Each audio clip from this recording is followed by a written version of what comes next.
I'm indeed delighted and honored to be here with you, along with Dr. Dinesh Singh and Dr. Michael Sandel, to spend about an hour and a half with you on something interesting, exciting, something we are doing it for the first time. So I keep my fingers crossed and hope technology does work once in a while. That's good. The program this morning is pretty simple. One, we are connected today through National Knowledge Network to around 300,000 students live right now.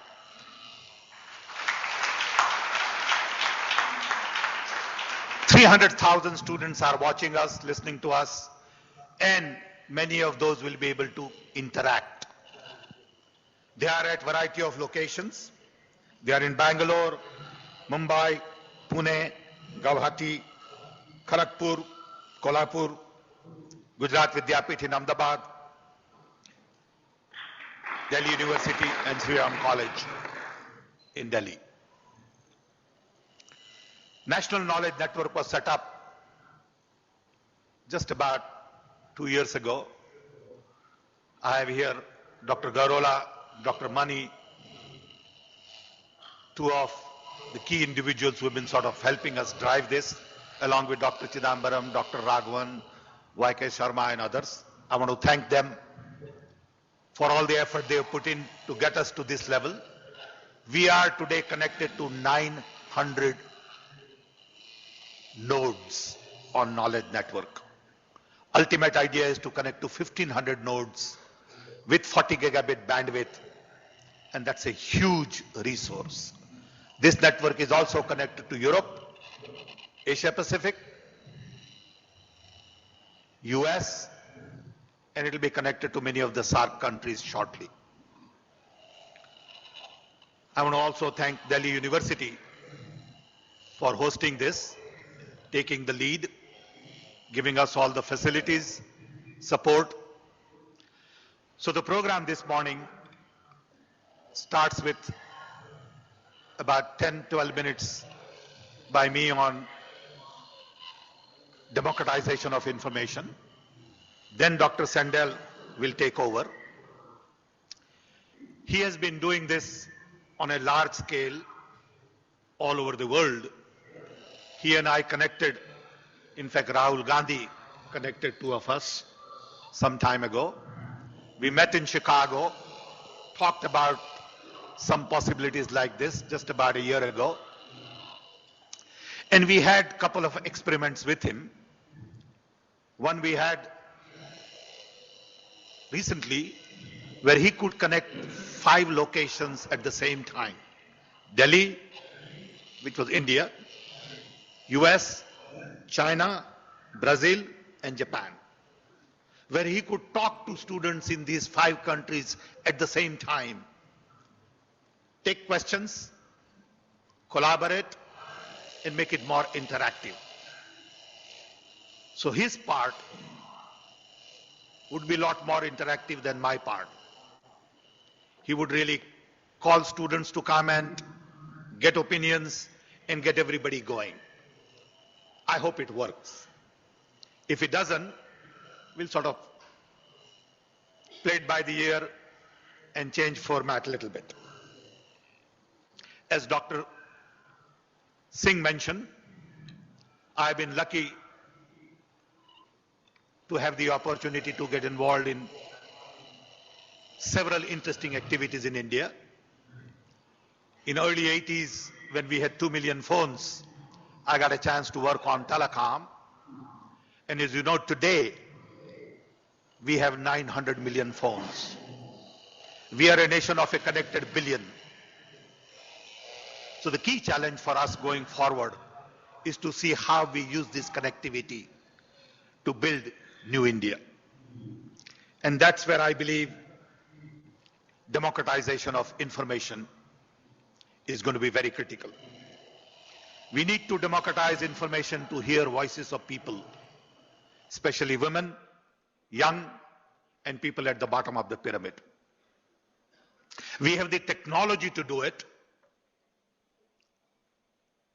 We really need the right framework going forward. What we all have seen in the last few months in terms of demonstrations in Delhi, response to the rape case, young demanding that their voice be heard,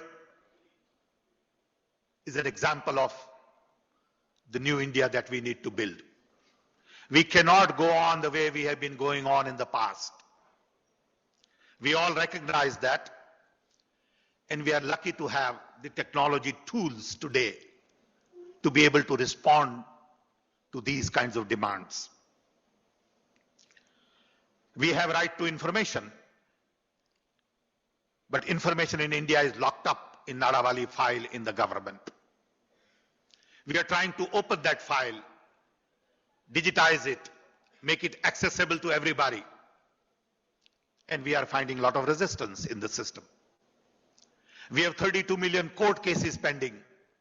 We want to digitize judiciary, prison, police, CBI, and the list goes on and on. We do have vision in place, timing is right, and the whole process of democratization of information is an effort to take this thing forward. So I want to just quickly in 5 minutes tell you what this thing is. It is all about one, connectivity. We have 900 nodes connected on NKN. We want to connect 250,000 panchayats to optical fiber network to go all the way to the lowest form of government. We then want to create all the platforms like UID that Nandan Nilekani is working on, GIS that Dr. Kasturirangan is driving. We then want to look at all the applications like passport, driver's license, Narega, food distribution, income tax, create platforms for applications. The idea is to make government more transparent, more accountable, more accessible, and get middlemen out.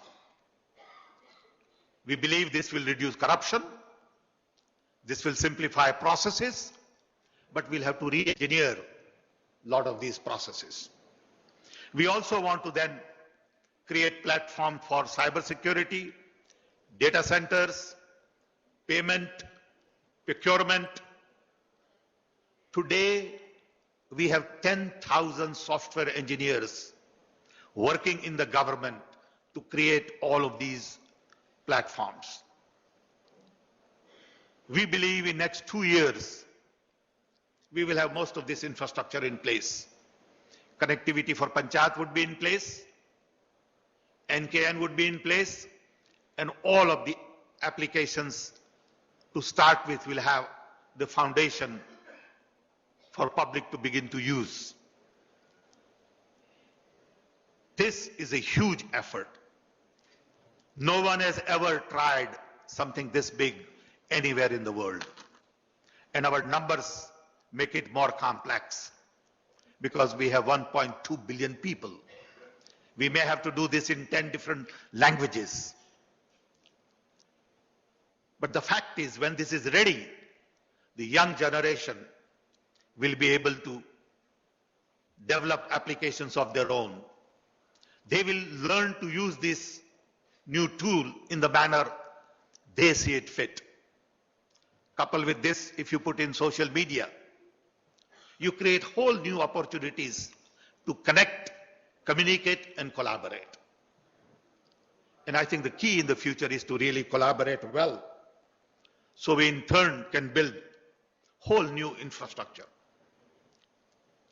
Today I know it takes 15 years to get justice because our systems are completely obsolete. Documentation is old. There is fair amount of confusion. We believe you can reduce time to justice probably to 3 years if you use new tools. It's all possible.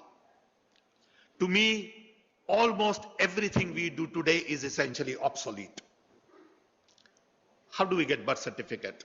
How do we get land record? How do you apply for admission in school?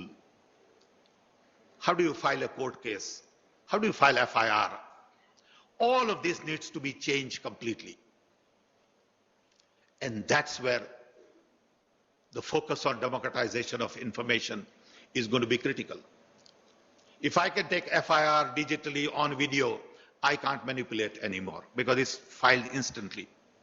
Naturally, some people would resist because today they can manipulate.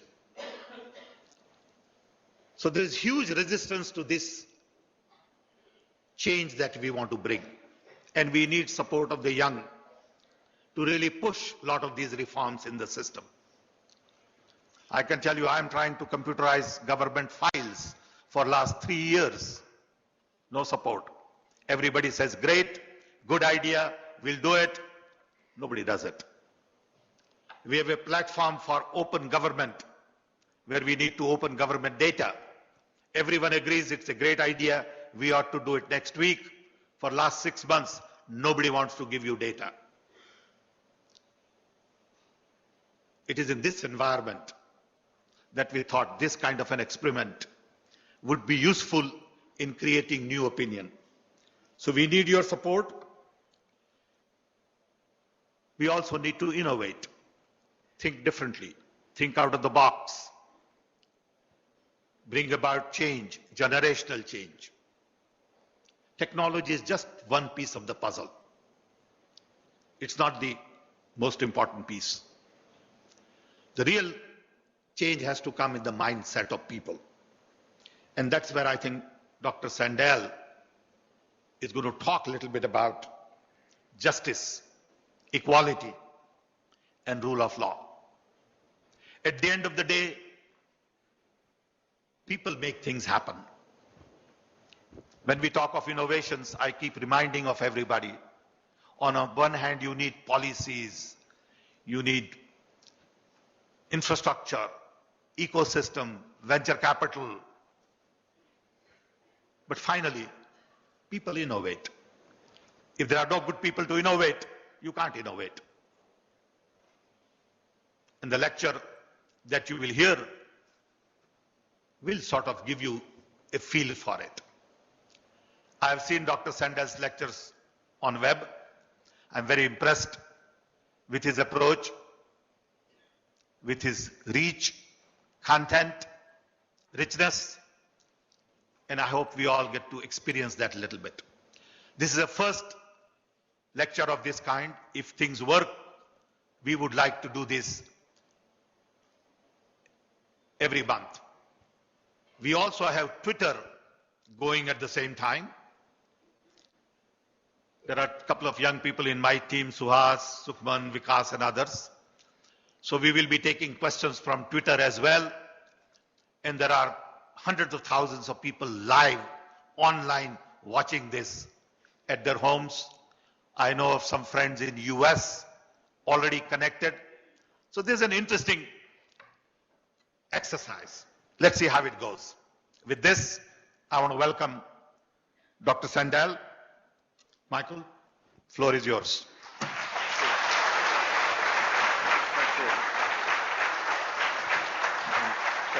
And he would be walking around, so if we throw one of the cables off, bear with us. Thank you.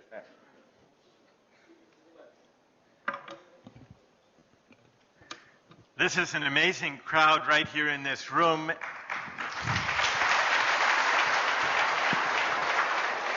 And this is just one very small part of the larger gathering that we are a part of today. I want to begin by thanking Vice Chancellor Singh and Sam Petroda for setting up this remarkable experiment. It is an experiment, after all. And its success depends on you. And by you, I mean not only those of us gathered here in this hall, in Delhi University, but also participating in universities across India.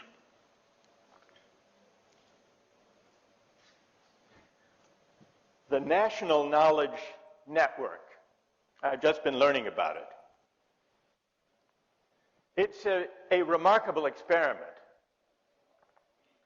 because it offers the possibility of a new kind of public discourse. I don't know much about technology, but I do know that today, around the world, there's an enormous faith and belief and optimism in the possibility of new information technology, new instruments of communication, being able to bring the world together as never before, helping us understand one another, strengthening the bonds of human communities, diminishing the enmity among peoples around the world. A lot of that is fine, abstract talk. Because I think that what matters most is how we use these tools, what we make of them. And that is not a question that technology can answer. That's a question, it's a moral question, a social and political question that only we can answer. How many here in Delhi University, and then I want to put this too, can we see the other universities on the screen? Can we put those up now? I want to see, just by a show of hands, how many of you here are students? Raise your hand, those of you who are students. A lot of students. And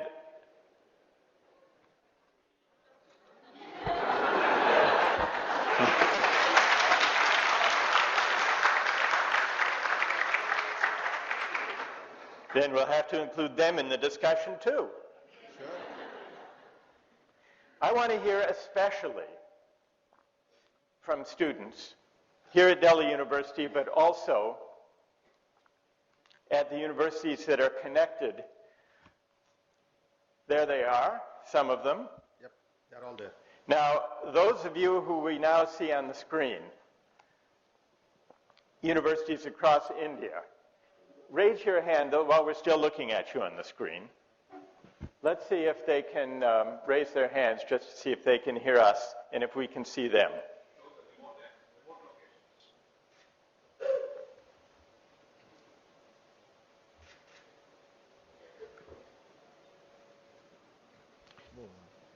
Let's move on. Now let's begin.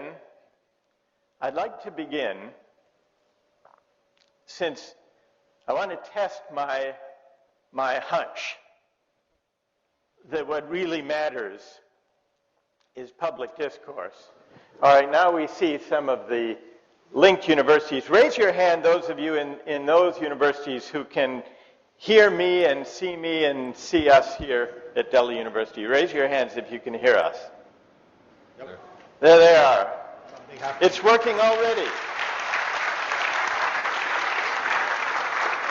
Now, that was the easy part. Now I want to see if we can take advantage of this opportunity that the National Knowledge Network has provided to have a discussion about a hard question on which people have very strong views. And I want to first begin by putting to you a question and have you give your views by raising your hand. I want to start with the practice question before I get to the really difficult one. While we see on the screens the remote locations, just as we do now, to the students who are watching there and also the students, let's keep the remote locations up, please, and the students here in Delhi University, actually everyone can vote, whether or not you're a student. I want to start off with an easy question. Do you agree or disagree with the following statement? I have a great deal of confidence. This is a question for you. Agree or disagree? I have a great deal of confidence that the political system is capable of addressing the problems that matter most to Indian society today. How many agree with that statement? Raise your hand. I have a great deal of confidence in the ability of the political system to deal with the major problems facing India today. Keep your hands up, those of you who agree. And now what about in the remote locations? Can we see how many agree there? If we can show them on the screen. Now, raise your hands, those of you who disagree with that statement. And in the remote locations, how many disagree with that statement?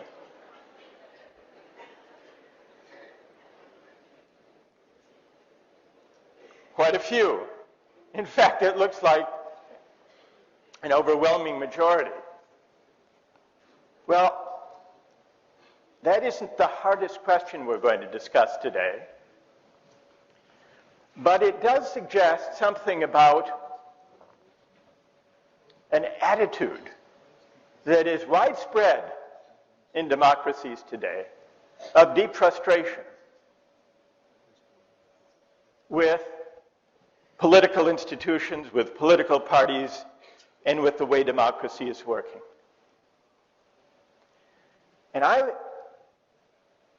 think that one of the reasons for that widespread frustration is that we are not very good. Democratic societies around the world are struggling at engaging in serious public discourse on big questions that really matter. So today, what I would like to do is to put to you, here in this hall and at our locations around India, a hard and difficult and fraught question. And then I want to get your views about it, and then I want to see if we can have a discussion here in the hall, and if the technology works, with our participants who are connected. It's about recent events in India. And it's about the lessons to be drawn from those events. So are you prepared for this question? All right. First, I just want to take a vote by a show of hands, whether you agree or disagree with the following statement, and then we'll have a discussion about it. It's about violence against women.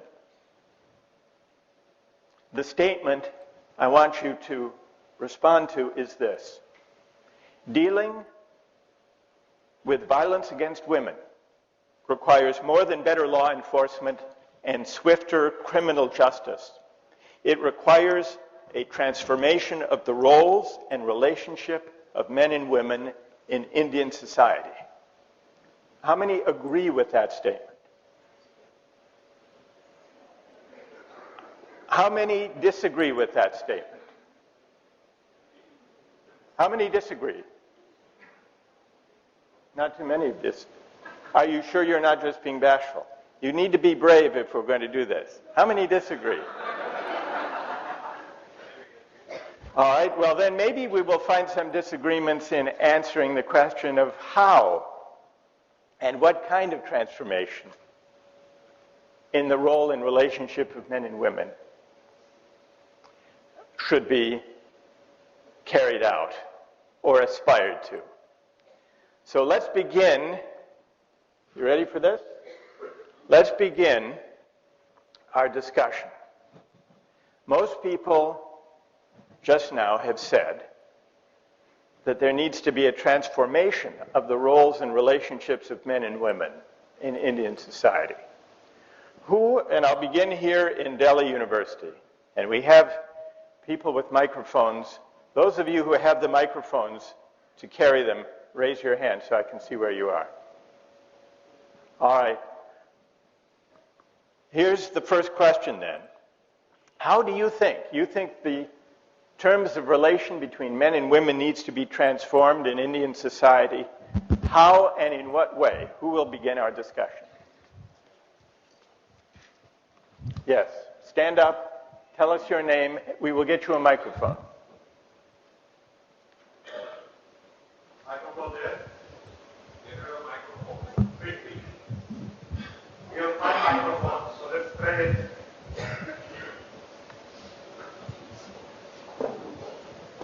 Seem only to have one microphone. All right. Tell us your name. Good morning, sir. Myself, Riva Singh. I am from B.R. Ambedkar College, University of Delhi.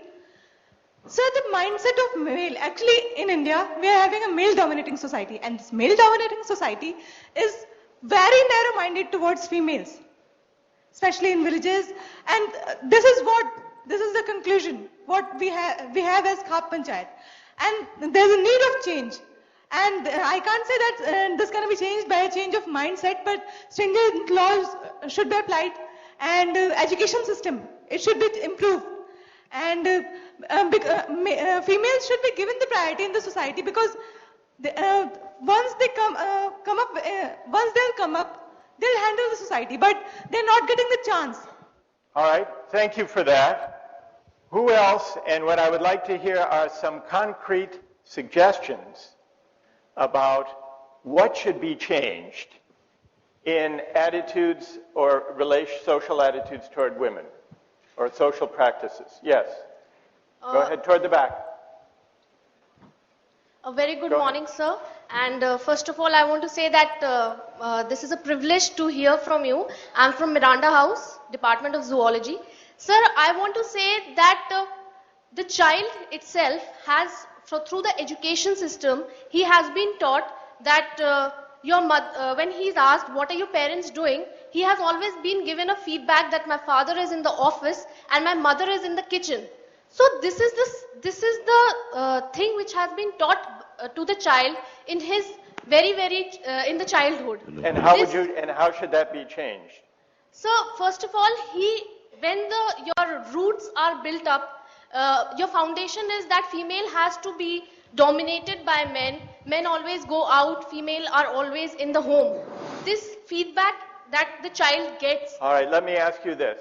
Do you think that if women were given an equal opportunity to work and to have careers, that this would change?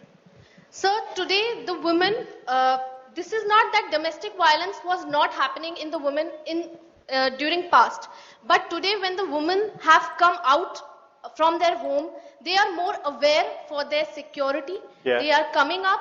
Today we can know through media, we can come up to the cases, we can know. And they were very relevant cases in our society in the past also. But they were not known to us. Because Good. women were quite afraid of going out Yes. and informing other people. Good. Thank you for that. Thank you, sir. Who else can add to this discussion with a concrete or further concrete suggestion of a change that you think should be made?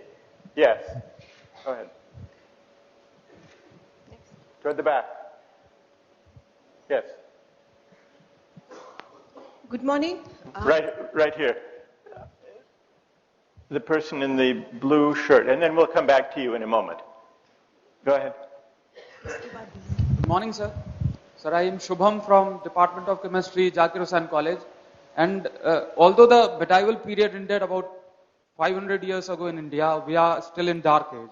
And dark age is because we are treating the women as a commodity in present also. We are treating women as a commodity which is owned by family or the male members of the family. Till the time it will not change, the society is not going to change, the mindset is not going to change, and the conditions are not going to change. Let me ask you a question. do you think that the family structure has to change, that the family structure enforces Everything the should domination of women?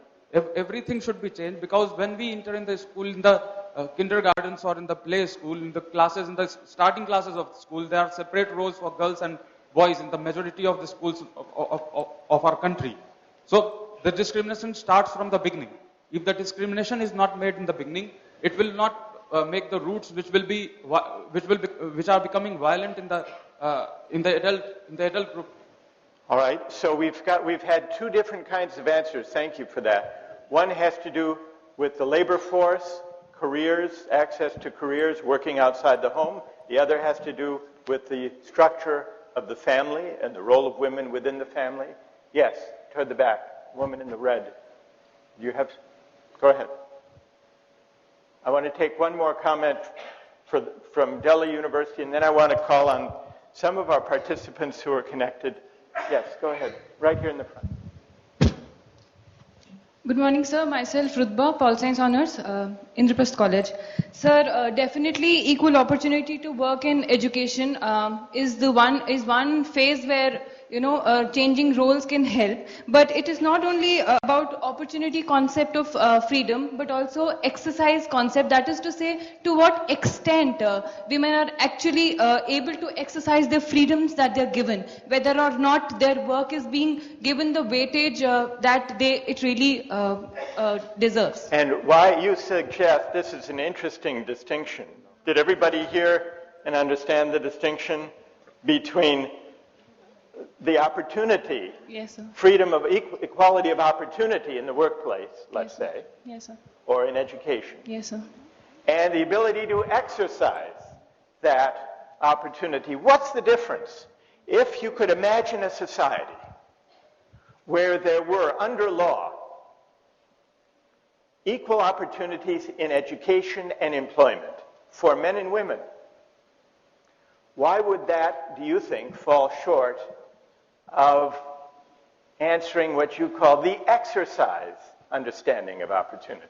So definitely having opportunities is not definitely it is a prerequisite for freedom, but that is not that is not freedom in totality. You need to exercise what opportunities you get. So that is definitely the prerequisite to freedom, but not freedom as whole. That's what I believe. So if I'm free to apply for any job I want to, if I'm free to apply to any university I want to, Yes, sir.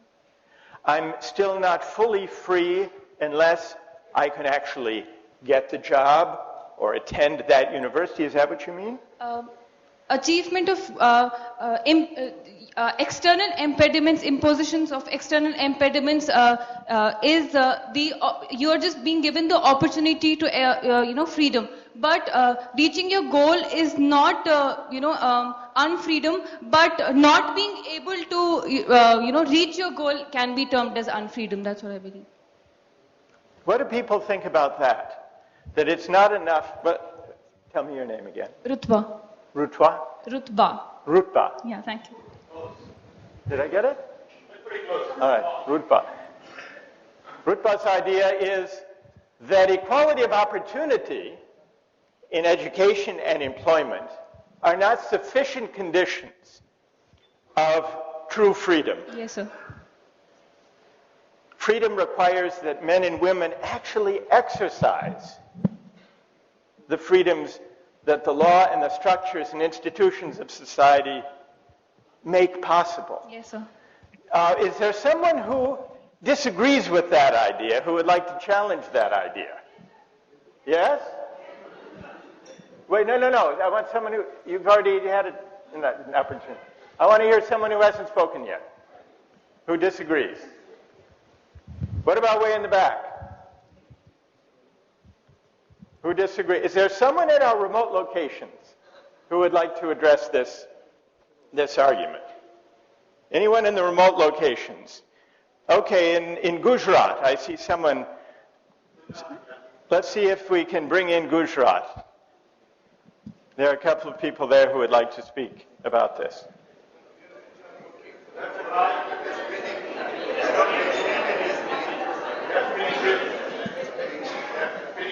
They weren't raising their hands. All right. Yes, go ahead. Go ahead. Go ahead. Maybe not. Who here would like to address that question? Or in any other of the remote locations, is there a volunteer to address this question? Is there a difference? Remember what the question is. Is there a difference between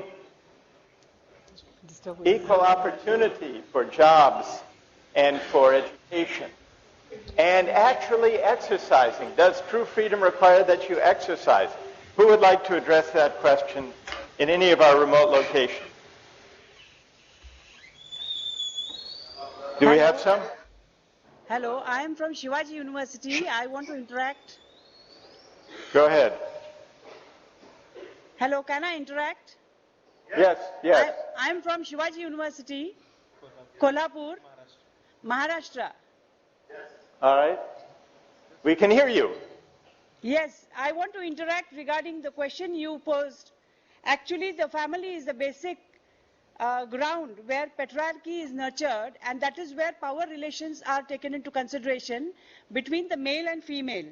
And you posed a question as to what can be the solution.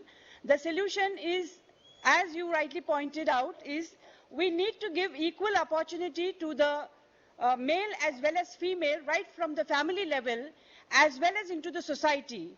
Despite the fact that women, girls are bright enough, they are intelligent, they do have capacity, they are not being given an opportunity to compete with the male counterparts at almost all the parts of, at almost all the levels of the career.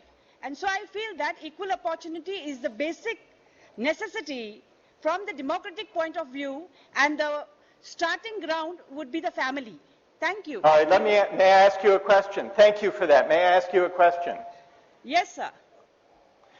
Do you think that achieving a fuller, more meaningful, we've got feedback, equality of opportunity can be achieved mainly through changes in law or mainly through changes in culture and attitudes in the family?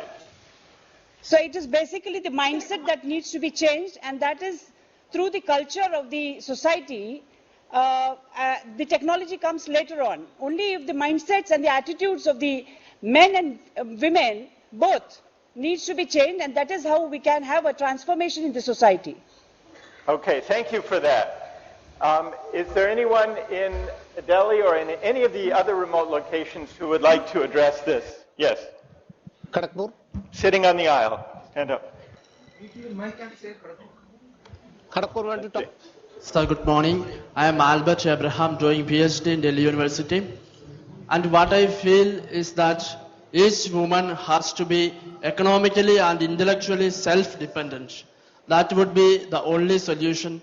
And all our efforts to empower women or emancipate women should be guided by this principle. The principle is economic independence. What is the principle? Hello, can I come in? Hello, can Gujarat come in? Yeah, economic and intellectual dependence. Okay, go ahead, Gujarat. Okay, I think that the responses are partial in the sense that whatever has been said is right, but there is a point. You provide equal opportunity for what? That is an unanswered question in a society which doesn't have a clear vision. You, perhaps all of you can see what we are doing here. The important point is that if the focus of education, economic opportunity is all for a me first, greedy, grabbing society, the situations will not improve. Men and women will become equal, but men's equality will be slightly higher because of the social male-dominate society, which is what we are seeing in this country even today, with a lot of educated women. Thank you for that. That's actually a very interesting question that our participant from Gujarat has asked. Give him a round of applause. Hello? IIT Kharagpur want to We've been respond. discussing. No, notice. Kharagpur want to respond. Wait, let me first point out. Okay. Good morning, sir. We've been talking about equality of opportunity. I'll come to Pune in 1 minute. We've been talking about equality of opportunity. Excuse me, sir. And understanding equality of opportunity within the family, in relation to the world of work, in education. But our participant from Gujarat says, equality of opportunity for what? To achieve what? To create what? To do what? And we haven't really answered that question yet. We have someone, I think, in Pune who would like to contribute to this discussion. Good morning, sir. My name is Prasida Menon, and I'm from Pune University. I would like to speak more as a woman now. Now, if we are talking about education and workplace, but what about the mere thing of navigating public spaces? We have equal opportunity even today. A woman can go to any public space. But is the woman exercising that freedom to navigate that public space, maybe even late at night? We are not doing that because there is fear, there is insecurity. So it is also the mindset of a woman which is inhibiting her exercising of freedom. So it's not just about equal opportunity as has been rightly going on in the discussion. It is also that we have to be empowered to exercise that opportunity. Only then can something happen.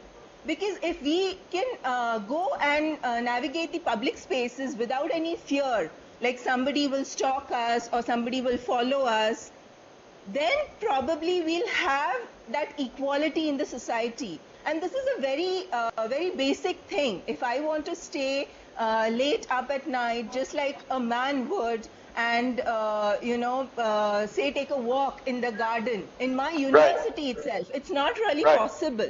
Yes. Okay. Thank you very much for that. There is a certain theme emerging in this discussion.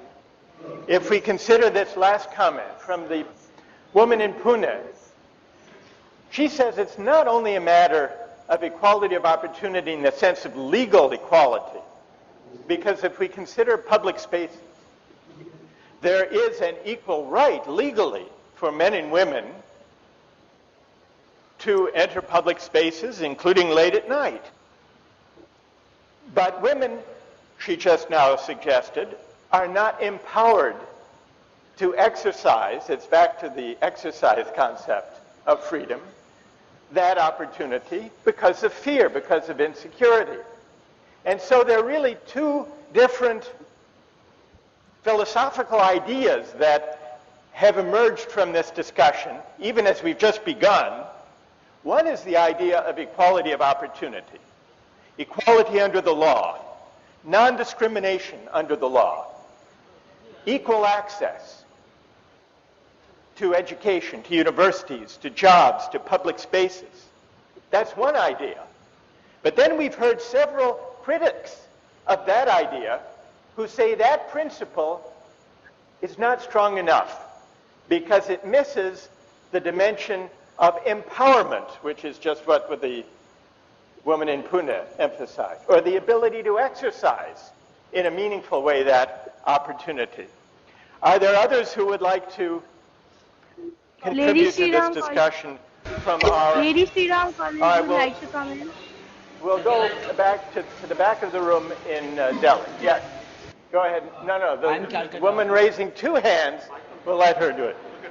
Excuse me, sir. I am Calcutta. Okay, and then after that, we'll come back to Lady Sri Ram College. Go ahead. We see you. We see you. Go ahead. All right, we'll wait for the microphone in Delhi, and we'll go now to Lady Sri Ram College. Who would like to speak in Lady Sri Ram College? Good morning, sir. First of all, a very warm welcome to you. This is Deepshika Singh from Lakshmi Bai College. Let's see if we can have the camera person there focus on you. Okay, so sir. we can see you. And, sir... Oh, I'm sorry. You're back here. All right. Go ahead. I'd like to I'm express sorry. my view on this whole discussion which is going on, which is circulating around the feminist perspective of the society, like equality to the women and discrimination against women and all these. I'd like to say that, sir, we are talking about equality of opportunity. So I just want to say, like, we must not view equality of opportunity as a whole thing.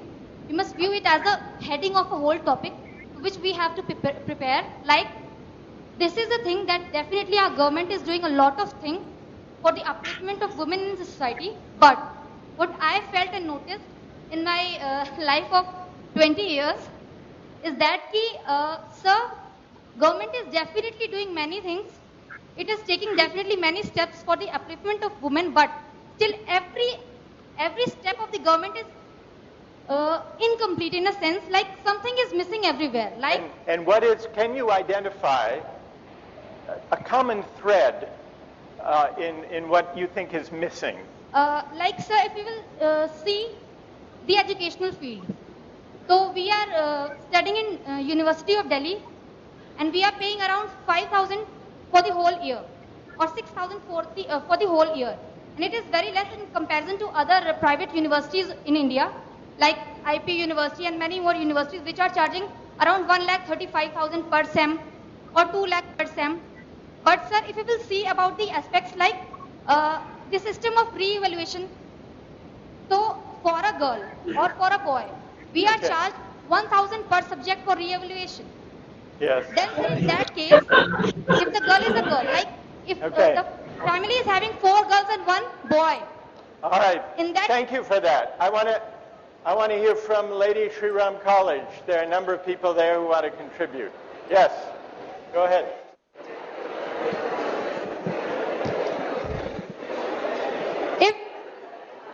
No, sir. Let's give them a chance. Lady Shri Ram College, who wants to speak? This is from Lady Shri Ram College. This is Riya Parmar, student of Political Science Department. What I think is there are many structural impediments, and there's a big difference between an equality of opportunity and substantial equality. And substantial equality can only be achieved with a reformulation of both the public and the private sphere. At every single level, there's a patriarchal element which comes in, and it defines power relations in the mind as well as in every institution that we go to, including our government and our state. So I think when we come to a definite conclusion on how to change these power relations, there can be something that can be done about substantial equality. All right, thank you for that. I want to make an observation and then ask a final question before we conclude this portion, and then we also have people on Twitter who are offering contributions. An observation and a final question. The observation is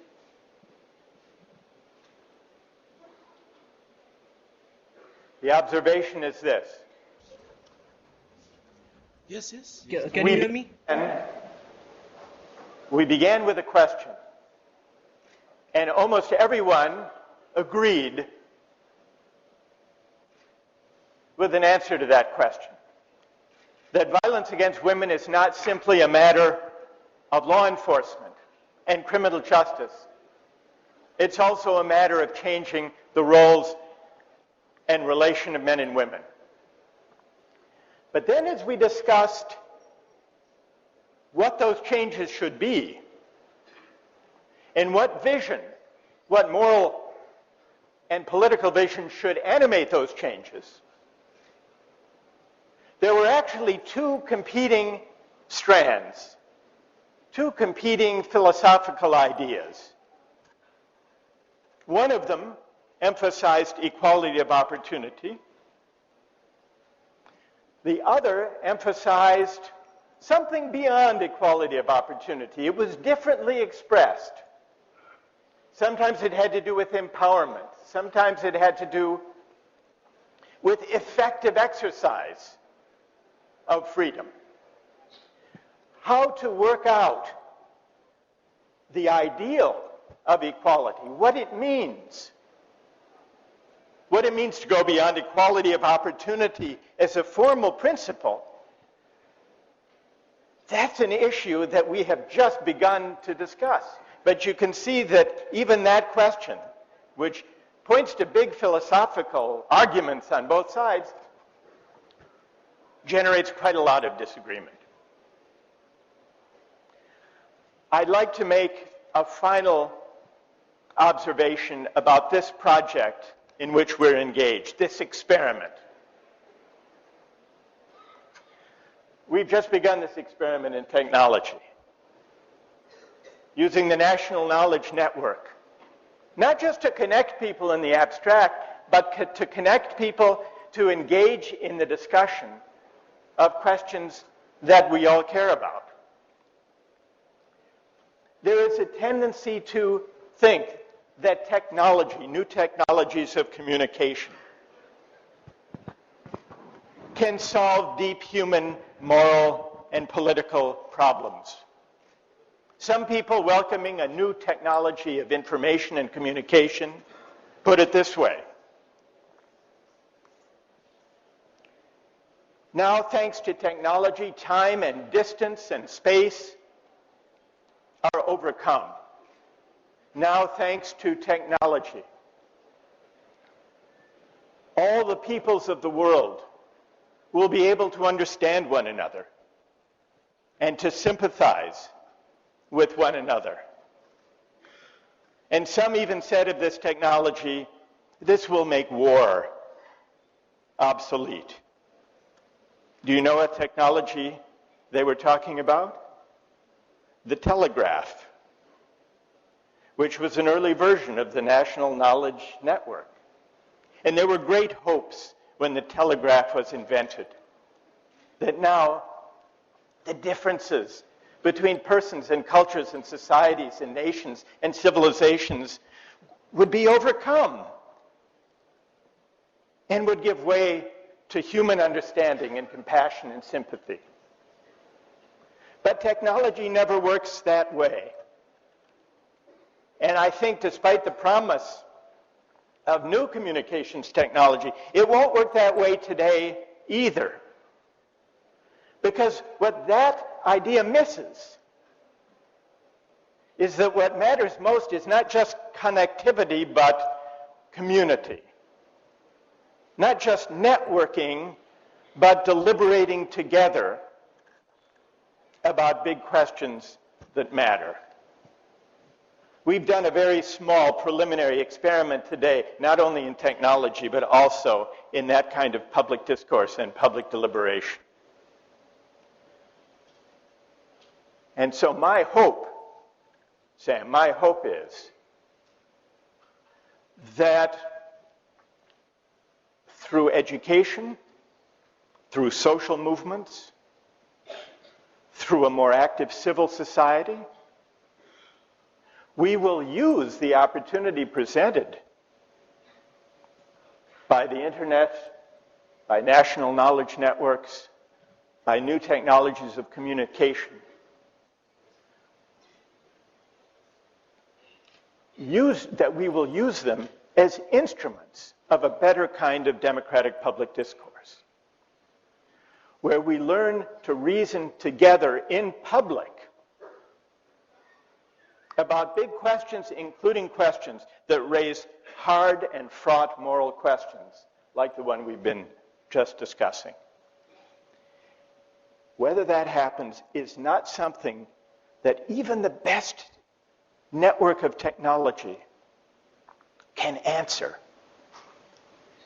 It's a challenge that can only be answered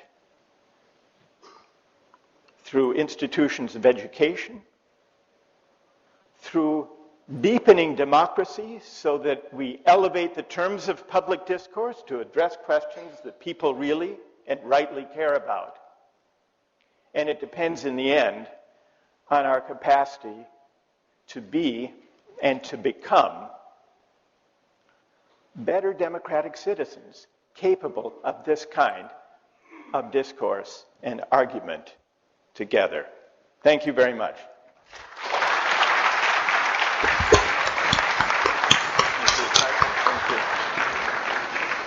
Thank you, Dr. Sandel. It was very interesting. I've been sort of watching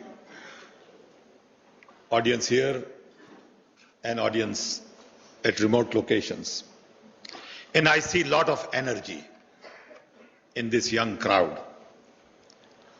It was interesting, enjoyable for me, and I know that we all like to talk, and I wish we had a whole day to interact. I know an hour and a half is just not long enough.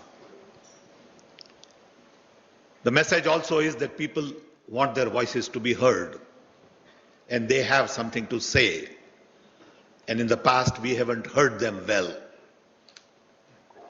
And this is a civilized way to have conversation, as opposed to going on the street, burning buses, doing lathi charge, and harassing people, and being in a mob with frenzy that at times is frightening.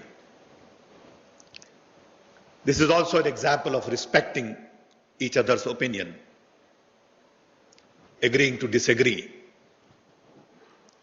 And I hope we can have many more of these conversations. I am big on internet and web, not only because I have spent now 48 years in telecom industry, but also I firmly believe that after 15,000 years, there is something that brings people closer together. Last time it happened was when language was invented. Like Dr. Sandel said, you can now carry on dialogue with different cultures, different countries, different thoughts. I know that internet and web is changing everything.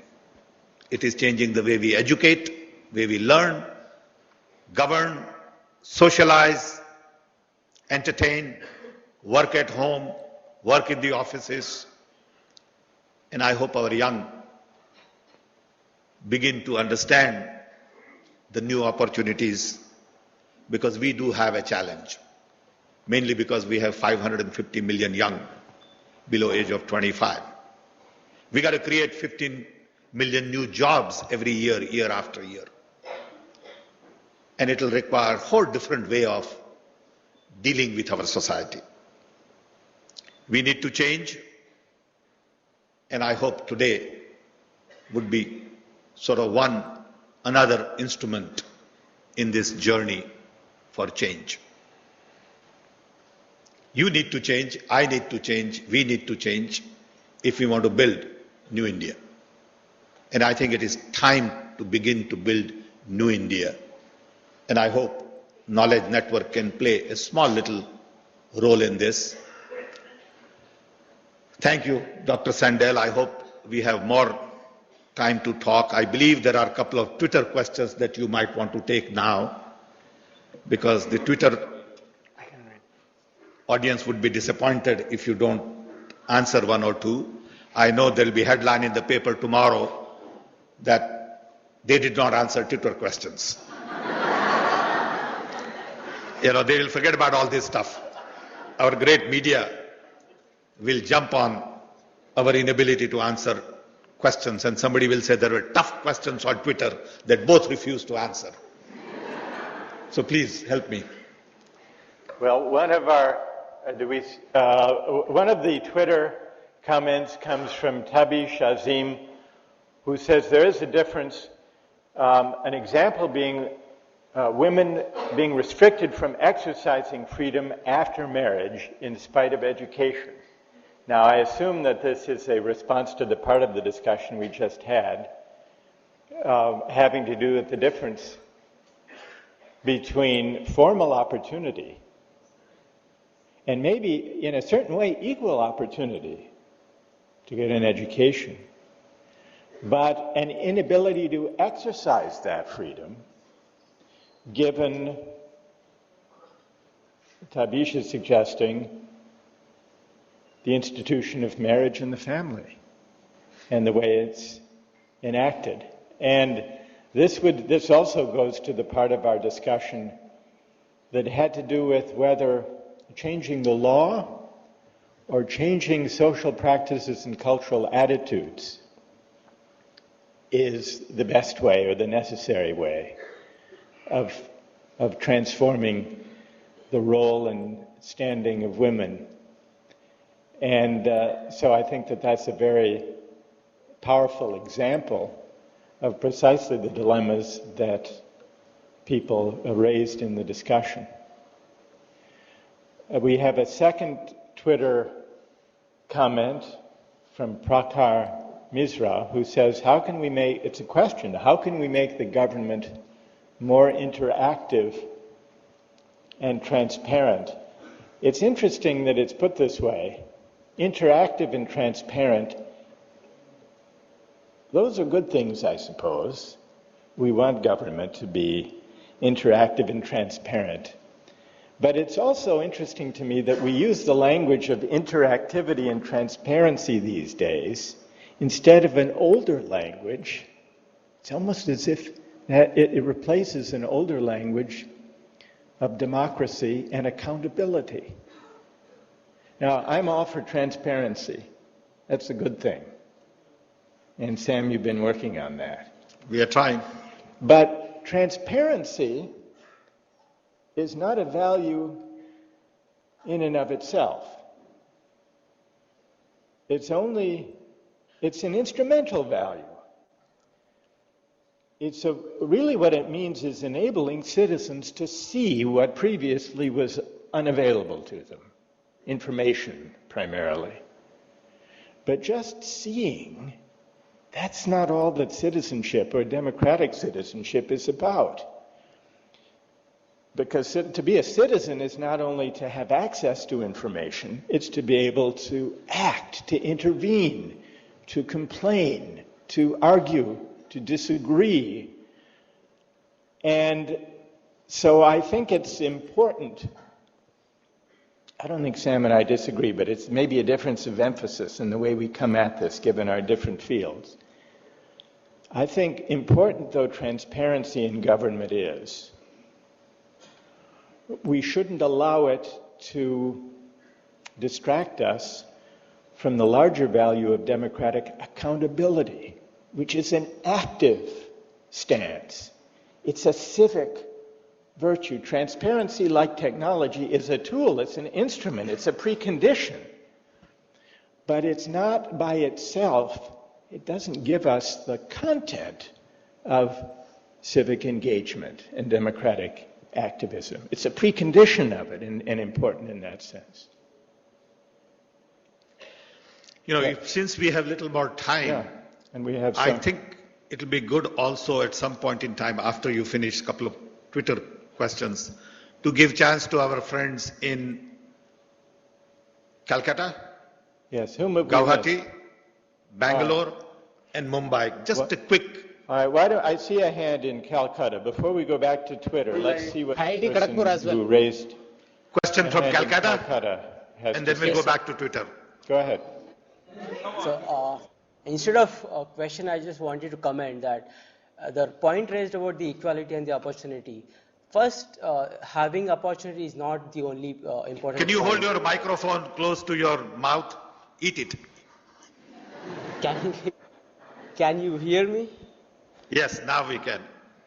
Okay, so my point was about the opportunity. So it's actually important to realizing the opportunity instead of having just that opportunity. Because if you don't realize the importance of that opportunity, then even if you have that opportunity, you're not going to actually materialize that opportunity. So right now, government is trying to give lots of opportunity to the women as well. But they don't know the importance of that opportunity, so they're not putting a lot of efforts to realize and make full use of them. And this realization of opportunity maybe is not happening because of these stereotypes in Indian society.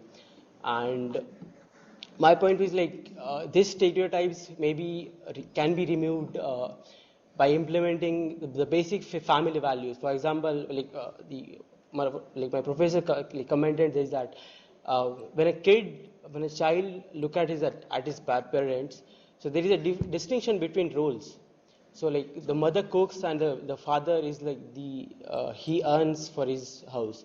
So if there can be a sharing of roles, for example, the father cooks sometimes, even mother manages finances at home.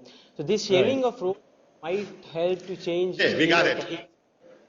Good, good. Yes, well, it's another example. This comment from the person in Calcutta is another challenge to the idea that opportunity as such is a sufficient condition for freedom. And this is a point that's come up again and again from different angles, very interestingly, in our discussion, including the person in Gujarat who said, equal opportunity for the sake of what? And that's parallel in a way to the questions we've been asking also about technology. Connectivity, transparency, for the sake of what kind of public discourse? What should we say once we have the opportunity to speak and to communicate with one another? And this in a way is related to one of the next Twitter questions from Wasim. Science offers people power, but no moral framework to tell you how to use that power. And that in a way connects with this discussion that we've been having. Science, and I suppose also technology, which is really what we've been discussing and experimenting with, offers a tremendous power.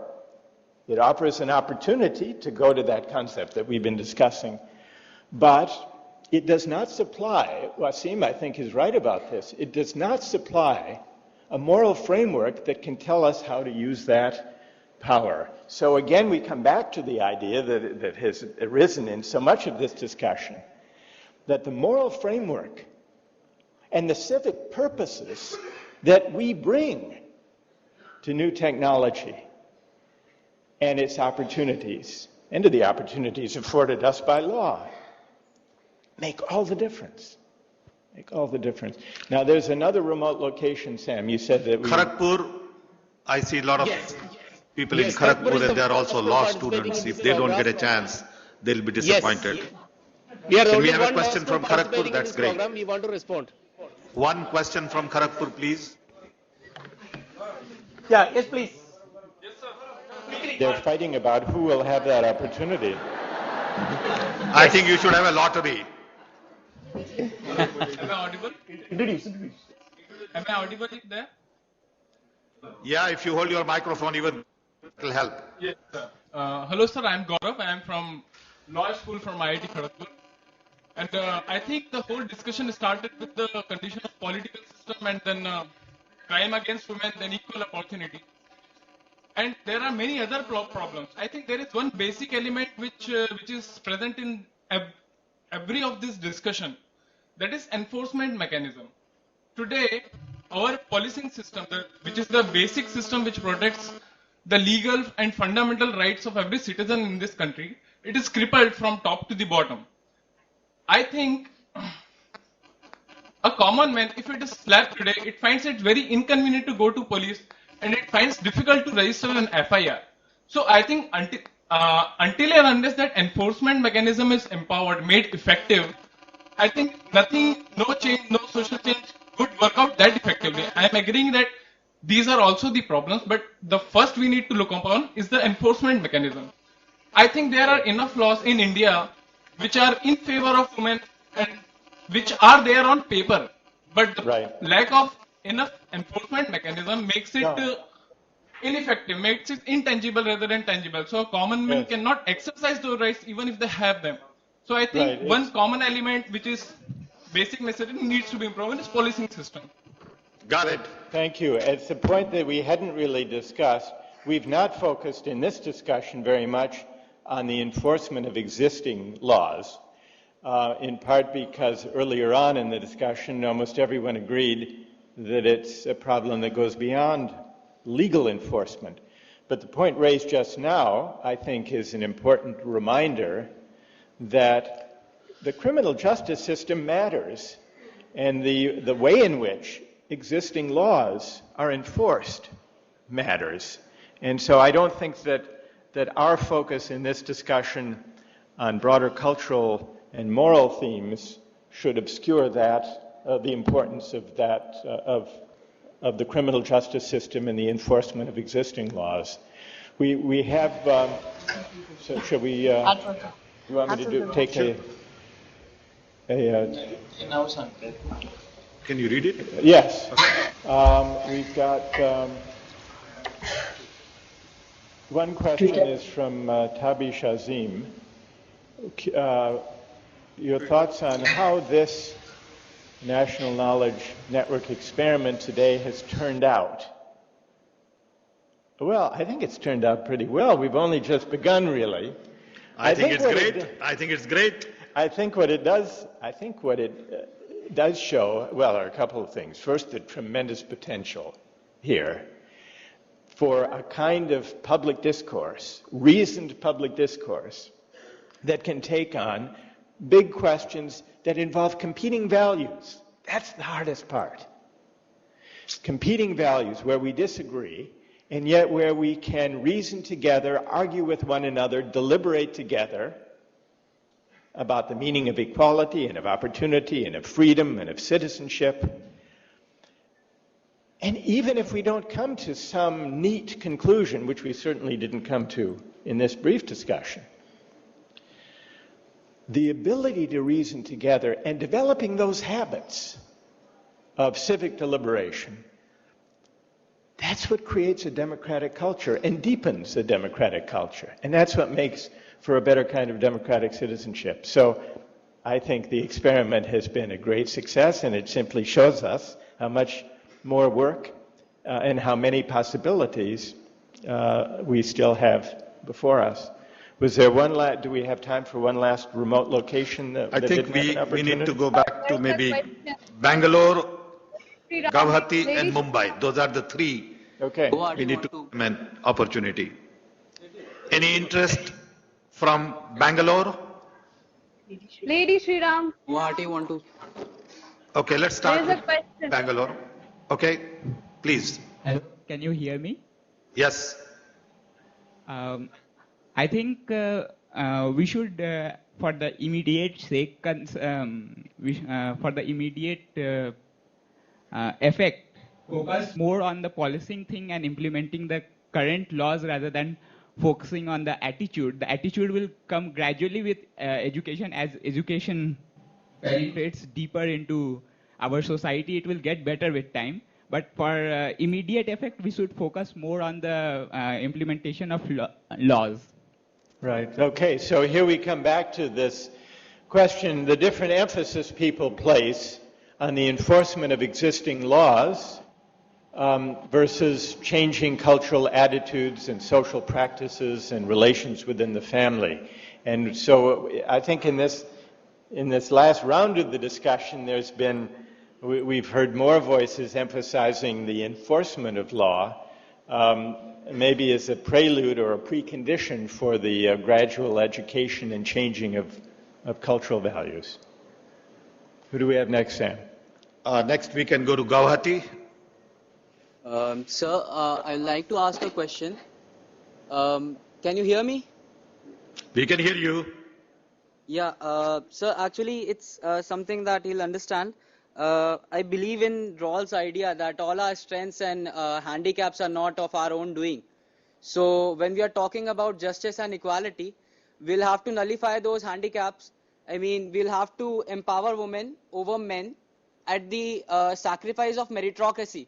So I'd like to see how many people in this incredible crowd that has gathered here would agree, and to what extent they would agree to compromise on meritocracy to bring equality. I mean, is it 50%? Are they willing that a girl is scoring 50 and a guy is scoring 80 should be enrolled, in a company to provide equality? I will like to know the limits to which people are ready to go. All right, here's a good provocative question that we can take up. In a way, it's a question that could launch our next session of this series. But the question really is there a tension or a trade-off between empowering women on the one hand and meritocracy on the other? The suggestion of the speaker in Guwahati is that there is a tension, a trade-off between empowering women and adhering to meritocratic standards in university admissions, in employment. So that's one question. Is there a tension, a trade-off between the two? And the second question then is, if there is it worth sacrificing meritocratic principles in order to assure through affirmative action or reservation systems or quotas empowerment and representation for women in the workplace, in companies, in government, in universities? So I imagine that if we were, in a way, this would really be a starting point for another session here. But if we had such a session, we would first discuss, is there a trade-off or a tension? And then the second half would be, if there is, which principle should take priority? We could put it, Sam, we could put it to the group, but I think we would be here for another 2 or 3 hours at least. But if I come back, I'd be more than happy for us to have a session on that. Okay. Right. How about IIT Mumbai Hello. or Bombay? I'm Tipu Sultan from School of Management, IIT Bombay. George Orwell in his book Animal Farm said that all animals are equal, but some are more equal than the others. That's precisely what the situation in the country is right now. We have the, in terms of engineering, we have the toughest engineering entrance examination. In terms for management students, we have the CAT. In terms for public service commissions, we have the UPSC, the toughest examinations for each and every level. But when it comes to leading a country, no one knows what the qualification of a politician is. Does he know enough? If someone is handling Ministry of Home Affairs, we don't know if he has the credibility to take up that position. No one is actually testing him or whether he knows something on that or not. He wins a ticket, he or she wins a ticket, gets into the parliament, and then finally it's all said and done over there, and internal communications happen, and which we are not aware of. We are just involved in the voting process, and when it's done, we are forgotten for the next 5 years. And when it comes to democratization of information, we all know this. It's an accepted fact right across the world, and nothing of this sort has ever. A knowledge of this sort has never been done to portray this fact. And Okay, this is great. what I want to ask you about Could the I- justice part of it. Is it a justice to us as the citizen of this country, as citizen of this world? Okay, it's a great question. Thank you. Could I ask you a question about that? Yes, sir. Are you suggesting, do I understand you to be suggesting, that democracy is not a meritocracy? Definitely not, sir. Democracy is, that's what we have failed to implement democracy. It's not democracy anymore. As I would again like to repeat what Orwell had said. Everyone is equal, but some are more equal than others. And that's what we feel in the day-to-day grind in our lives, that we are not equal. There are more people who are equal than others, although being the citizens of the country. Great. Okay, thank you for that. We did have, all right, we've got one other remote location that hasn't spoken. Yeah, no. I think now we have all remote locations covered. All right. So I'm sure they won't complain. Maybe you can answer Twitter if you want, and then we can turn it over to Dr. Singh. Well, the one Twitter that passed by a moment ago was asking us, was suggesting that it was wonderful to connect all of these universities throughout India. But what about representation from rural India? The question was, Wait for the panchayat connectivity. what about that? When are we going to be able to connect to the villages? It will happen guaranteed in next 12 months. Guaranteed. Really? That's pretty strong. So does that mean if I come back in 12 months, Sam, that we can We will connect? connect you to 50 panchayats. Okay, we could have done it this time also. Okay. Well, all right. We will It's do a that. time- So that's pretty impressive. Is it? Are we summing up now? I think so. Before I turn it over to Dr. Singh, I A must say minute you on all have that. been a great audience. Really. Sam, can I have a minute on that? Not just here, but all the remote locations. You've been just wonderful. Love you. Bye. This is yours. Great. Good audience. Well, it looks like all good things have to finally come to an end, but this is, as you must understand, not really coming to an end. This is just the beginning. From here, many, many good things will happen in the years to come, and India will find its rightful place in all senses of the term. I would like to thank all those who helped make this event possible. Of course, as I said at the beginning, Sam Pitroda is the driving force, the guru, the mentor for me personally and for this university, and he was the one who initiated this idea. The NIC, Dr. Chidambaram, who worked hard, Dr. Garola, Dr. Mani, and many of his colleagues, who took so much time and effort to put up the National Knowledge Network in such a marvelous way. You have all had a complete demonstration of the power of the National Knowledge Network. Sam's own team, Sukhman, Vikas, all of them, they worked so hard. My colleagues here in the university, Professor Malashri Lal, Parminder, Dr. Sanjeev Singh, the entire team here, they spared no effort to make sure that this event is a success. I was heartened to see that Professor Sandel started with the issue of women.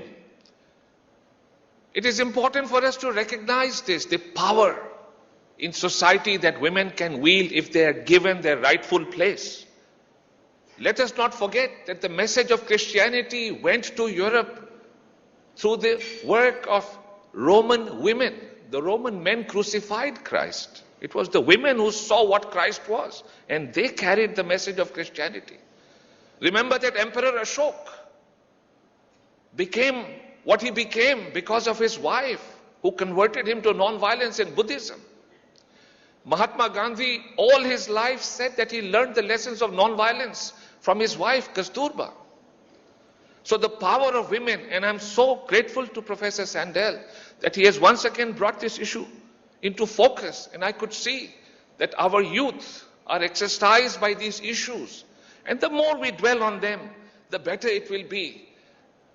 I was just wondering when this whole episode was in progress, that the National Knowledge Network can maybe make many of these good things happen. Let the young connect in different parts of the country. Maybe we should, Sam, have a youth conference through the National Knowledge Network where all youth of India get together. You organize, this is a great room to launch, a wonderful setting, great ambience. You take the lead and we will do it. Thank you, thank you. Remember, this is just technology, as Professor Sandel himself said. You know, when the telegraph was invented, they said this will now bring wars to an end. I don't know how many of our young people know that it was the Zimmerman telegram that brought the United States into war in the First World War. So it really worked the other way around. Sometimes the telegraph can go wrong. But then Sam and Professor Sandel both said it's really the moral force, the mindset. As long as we have a moral force riding on the technology, good things will happen. Let us recognize the moral force. And therefore, if the ideas of Mahatma Gandhi, Rabindranath Tagore, Swami Vivekananda, Chandrasekhar Venkatraman, etc. were to go through the National Knowledge Network, there would be great things happening. And therefore, eventually, I am reminded of Kabir. Mala kahe kaat ki, tu kyun phere moe, man ka pher le, turat mila du toye. Thank you very much.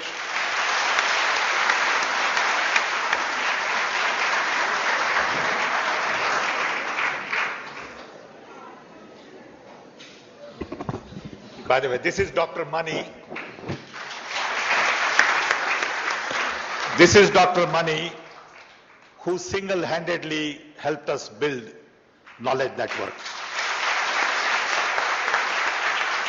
He never gets credit, Nobody knows him. He's never in forefront. He gets it done. Thank you.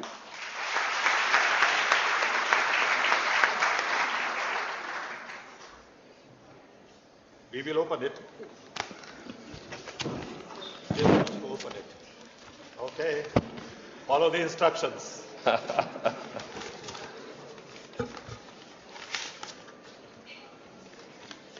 Oh, yes. So well seen. Plate on knowledge method. Thank you, Dr. Mani. Well, I am told there is arrangement for tea outside. The sun has come out. The veil has lifted. We can all go and enjoy tea outside. You're welcome on my right here. Thank you.